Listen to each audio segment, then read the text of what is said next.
Hi everyone, it's Marky. Today I just wanted to tell you about this KASENTEX comforter. This is a full or queen size. It would fit either depending on how big you want it, but it does have this box design stitching, if you can kind of see. So it is little square stitching. And then this is reversible. So on one side, you have this super cozy Sherpa. And on this other side, it's kind of like a chenille, just heavenly cloud. I absolutely love this. I bought this for my daughter for her new bedroom, and she is absolutely obsessed. She loves that she can have it either way.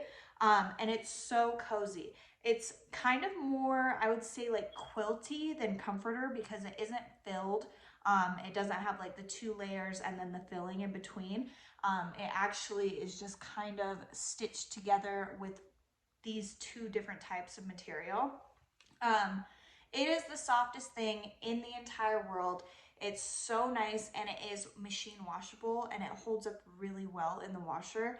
I just tumble dry on low. I don't do it too hot because you don't want to ruin the Sherpa at all. And then I try not to use fabric softener just so I don't mess with the material at all. But other than that, it is absolutely beautiful, so warm, but not heavy enough that you couldn't use it in the summer or spring months also. I just think it's perfect. We did get this cute pink color, but it does come in other colors. If you are looking for a blanket that's not too heavy, but not too light either, and that also is reversible and has just a beautiful look about it, I think this would be a perfect choice. So I hope this was helpful. Thank you.